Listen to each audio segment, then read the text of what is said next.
નમસ્તે મિત્રો, મારું નામ પાર્થ એમ લકુમ છે.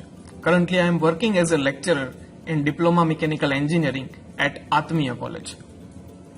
આજે આપણે જાણવા માંગીએ છીએ કે ધોરણ 10 પછી ડિપ્લોમા એન્જિનિયરિંગની કઈ કઈ બ્રાન્ચ છે અને એમાં ખાસ કરીને મિકેનિકલ વિશે આટલો બધો ક્રેઝ શેના માટે છે. શું કામ મિકેનિકલ એન્જિનિયરિંગ એ હાર્ડ બ્રાન્ચની સાથોસાથ ઓલ ટાઈમ ફેવરેટ બ્રાન્ચ તરીકે ઓળખવામાં આવે છે. તો તેના વિશે થોડીક મસ્તી માહિતી મેળવીએ. Why diploma mechanical engineering? તમને ખબર છે કે એન્જિનિયરિંગ એ કોઈ આજકાલનો નવો શબ્દ નથી.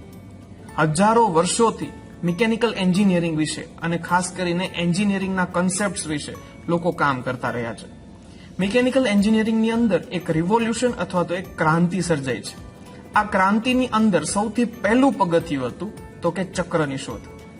આદિમાનવે જ્યારે ચક્રની શોધ કરી ત્યારે તેના ઘણા બધા કાર્યો આસાન થઈ ગયા. કોઈ પણ સામાનને એક સ્થળેથી બીજા સ્થળે પહોંચાડવા માટે ઘસડવું પડતો કે તેના ઉપર બહુ જ બધો વગર કારણનો હ્યુમન એફર્ટ્સ લાગતો. પણ ચક્રની શોધ સાથે સૌથી પહેલું ઓટોમેશનનું અથવા તો સૌથી પહેલું મિકેનિઝમનું એક નાનકડો એવો સ્ટ્રક્ચર જનરેટ થયો. આ રિવોલ્યુશનની અંદર અથવા તો ક્રાંતિની અંદર આગળ પડતો ભાગ ભજવ્યો ગિયર્સ. ગિયર્સના મેન્યુફેક્ચરિંગના સ્ટાર્ટિંગથી જ ઘણી બધી મિકેનિઝમ્સ લોકોના વિચારોમાં આવવા માંડી અને ઘણા બધા ઓટોમેશન ત્યારના સમયમાં શરૂ થઈ ગયા. જેમ્સ વોટ નામ તો તમે સાંભળ્યું જ હશે. જે કોઈ પણ વ્યક્તિ મિકેનિકલ એન્જિનિયરિંગની અંદર આગળ વધવા માંગે તેના માટે જેમ્સ વોટ એક પિતા સમાન હોવો જોઈએ. મિકેનિકલ એન્જિનિયરિંગની અંદર સૌથી પહેલું પગથિયું જેણે સૌથી ઝડપથી સર કર્યું તે વ્યક્તિ હતા જેમ્સ વોટ. જેમ્સ વોટે સ્ટીમ એન્જિનની શોધ સાથે મિકેનિકલ એન્જિનિયરિંગની અંદર ક્રાંતિ સર્જી. આ ક્રાંતિની અંદર ઘણા બધા આજના ઓટોમોબાઇલ્સ એન્જિનિયરિંગ અને આજના મોડર્ન મશીનરીઝ એ આ પિતામહ એટલે કે જેમ્સ વોટને આભારી છે. જૂની પદ્ધતિઓ અને જૂની પ્રણાલીઓ પ્રમાણે બનેલી મિકેનિઝમ્સ અને આજની મોડર્ન ટેકનોલોજીની સાથે તાલમેલબદ્ધ થઈને કેટલી બધી ઇન્સ્ટિટ્યુશન્સ અને કેટલી બધી ફર્મ્સ આજે ભારતની અંદર કાર્યરત છે. આ મહાન અને મોટી સંસ્થાઓની અંદર સૌથી પ્રથમ હું વાત કરવા માંગુ છું એ છે Bhabha atomic research centre BARC. Second છે મુન્દ્રા થર્મલ પાવર સ્ટેશન. ઘણા બધા પાવર સ્ટેશન આપણી પાસે અવેલેબલ છે ભારતની અંદર કે જે ખૂબ જ મોટા પ્રમાણમાં ઉર્જાનું ઉત્પાદન કરે છે. એમાં જ છે વણાક બોરી થર્મલ પાવર સ્ટેશન કે જે ગુજરાતની અંદર ખૂબ જ મોટા પાયે ઉર્જાનું ઉત્પાદન કરે છે. ઇન્ડિયન સ્પેસ રિસર્ચ ઓર્ગેનાઇઝેશન દરેક ભારતીયને પોતાના ભારતીયપણા ઉપર ગર્વ અપાવે તેવી વસ્તુ છે ઇન્ડિયન સ્પેસ રિસર્ચ ઓર્ગેનાઇઝેશન. સાણંદની અંદર આવેલો ટાટા નેનો પ્લાન્ટ પણ એટલો જ આગળ પડતો છે.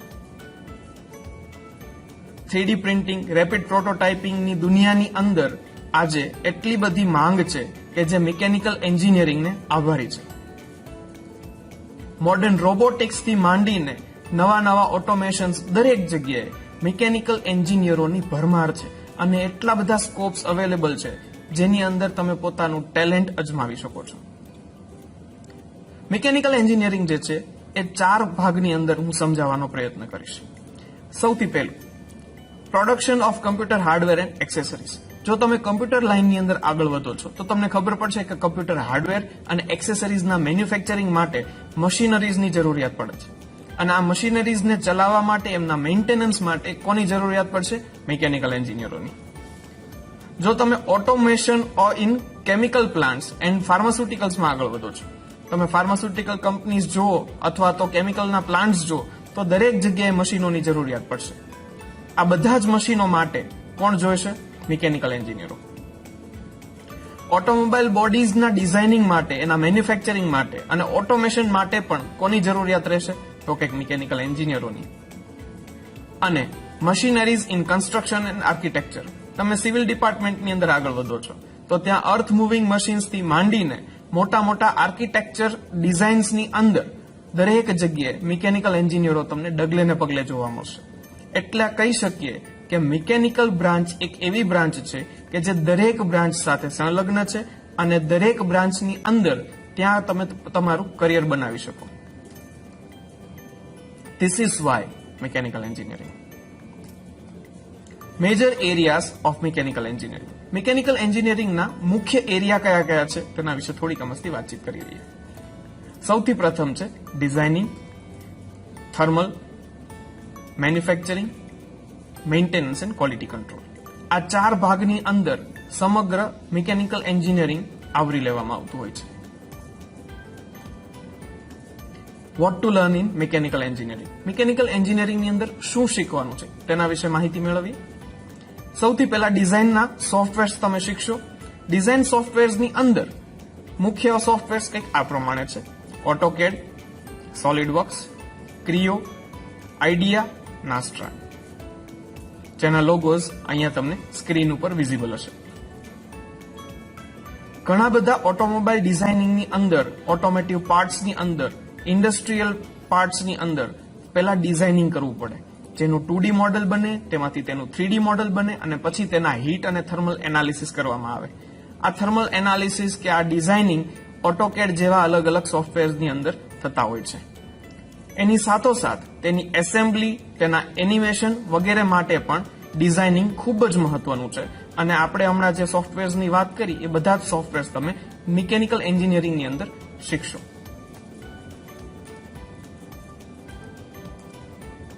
થર્મલ એન્જિનિયરિંગ વિશે વાતચીત કરીએ. થર્મલ એન્જિનિયરિંગની અંદર તમે જે શીખવા જઈ રહ્યા છો તે છે steam boilers, steam turbines, refrigeration system અને air conditioning system. Thermal power plant ઘણા બધા અવેલેબલ છે. હમણાં આપણે શરૂઆતમાં જ વાતચીત કરી એ પ્રમાણે મુન્દ્રા છે, વણાકબોરી પાવર પ્લાન્ટ છે. મોટા મોટા પાવર પ્લાન્ટની અંદર સિસ્ટમ કેવી રીતે જનરેટ થતી હોય છે તેના વિશે આપણે વાતચીત કરશું. ત્યાં કેવી રીતે ઉર્જાનું ઉત્પાદન થતું હોય છે તેના વિશે વાતચીત કરશું. ત્યારબાદ છે સ્ટીમ બોઇલર્સ વિશે તમે ભણશો, સ્ટીમ ટર્બાઇન્સ વિશે તમે ભણશો, રેફ્રિજરેશન સિસ્ટમ વિશે તમે માહિતી મેળવશો ડિપ્લોમા એન્જિનિયરિંગ દરમિયાન, અને એર કન્ડિશનિંગ સિસ્ટમ વિશે માહિતી મેળવશો. મેન્યુફેક્ચરિંગ પ્રોસેસીસ મુખ્ય કંઈક છે એના વિશે પણ વાતચીત કરીએ. વેલ્ડિંગ છે, કાસ્ટિંગ છે, ફોર્જિંગ છે, રોલિંગ પ્રોસેસ છે અને બેન્ડિંગ પ્રોસેસ છે. બીજી પણ ઘણી બધી મિકેનિકલ પ્રોસેસીસ છે, મેન્યુફેક્ચરિંગ પ્રોસેસીસ છે, જેના વિશે તમે ડિપ્લોમા એન્જિનિયરિંગ દરમિયાન માહિતી મેળવશો. તમને સ્ક્રીન ઉપર કઈ કઈ પ્રોસેસીસ તમે ભણશો તેના વિશે થોડીક મસ્તી માહિતી અવેલેબલ છે. સાથોસાથ માત્ર પ્રોસેસીસ જ નહીં, તમે મશીન અને મશીન ટૂલ્સ વિશે પણ ડિપ્લોમા એન્જિનિયરિંગ દરમિયાન પ્રેક્ટિકલ અને પર્સનલ નોલેજ મેળવશો. આ દરમિયાન વર્કશોપની અંદર તમે ડ્રિલિંગ મશીન છે, શેપર મશીન છે, પ્લાનર મશીન છે, મિલિંગ મશીન છે, સીએનસી મશીન છે અને લેથ મશીન છે તેના ઉપર કાર્ય પણ કરશો અને તેના વિશે માહિતી પણ મેળવશો.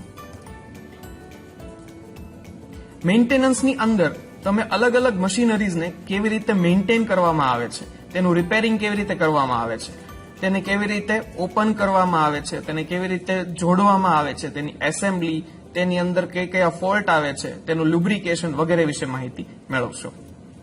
ઘણા બધા મશીન ટૂલ્સ પણ તમે સમજશો અને સાથોસાથ મેઝરિંગ ટૂલ્સ પણ તમે સમજશો. મેઝરિંગ ટૂલ્સ બધા તમે સમજવાની સાથે સાથે જોબ્સ રિલેટેડ થોડીક મસ્તી વાતચીત કરી લઈએ. પ્રાઇવેટ જોબ્સની અંદર આપણી પાસે ઘણી બધી કંપનીઓ આવતી હોય છે. તમે પ્રાઇવેટ સેક્ટરની અંદર મોટી મહાનતમ કંપનીઓની અંદર ડિપ્લોમા એન્જિનિયરિંગ કર્યા પછી કરિયર બનાવી શકો, જેની અંદર રિલાયન્સ, ટાટા, લાર્સન એન્ડ ટુબ્રો એટલે કે LNT, SR, Thermax, General Motors, Kirloskar, Jyoti CNC, Atul Auto અને બાલાજી વેફર્સ જેવી ઘણી બધી કંપનીઓની અંદર તમે પ્રાઇવેટ સેક્ટરમાં અલગ અલગ પોસ્ટ ઉપર તમારા ડિસન્ટ સેલેરીએ તમારું કરિયર સ્ટાર્ટ કરી શકો. ડિપ્લોમા એન્જિનિયરિંગ કર્યા પછી ગવર્મેન્ટ જોબ્સની પણ ભરમાર છે. ઘણા બધા એવા સ્કોપ્સ છે જેની અંદર તમે તમારું કરિયર સેટ કરી શકો ગવર્મેન્ટ ફિલ્ડની અંદર, જેમાં ઇન્ડિયન રેલવેઝમાં, ઇન્ડિયન સ્પેસ રિસર્ચ ઓર્ગેનાઇઝેશન એટલે કે ઇસરોમાં, મ્યુનિસિપલ કોર્પોરેશન જેમ કે રાજકોટ મ્યુનિસિપલ કોર્પોરેશન છે, અમદાવાદ મ્યુનિસિપલ કોર્પોરેશન છે, તેમાં કોઈ પણ પોસ્ટ ઉપર, રિજનલ ટ્રાન્સપોર્ટ ઓફિસ એટલે કે RTOની અંદર, ઇન્ડસ્ટ્રીયલ ટ્રેનિંગ ઇન્સ્ટિટ્યૂટની અંદર, Gujarat State Electricity Corporation Limited એટલે કે GSECL ની અંદર, Oil and Natural Gas Corporation ONGC ની અંદર, ઇન્ડિયન ઓઇલ કોર્પોરેશન લિમિટેડ તેમાં, Gujarat Narmada Valley Fertilizers and કેમિકલ્સમાં એટલે કે GNFC માં, GSFC એટલે કે Gujarat State Fertilizers and Chemicals ની અંદર પણ તમે તમારું ડ્રીમ કરિયર જનરેટ કરી શકો. મિકેનિકલ એન્જિનિયરિંગની અંદર કમ્પ્લીટ કર્યા પછી તમારી પાસે ઉજ્જવળ તકોની લાઈન હશે. આ ઉજ્જવળ તકો માટે થઈને થોડુંક વસ્તુ કંઈક કહેવા માંગુ છું કે we the mechanicals casting dreams, forging careers, designing minds at Atmiya College. Thank you.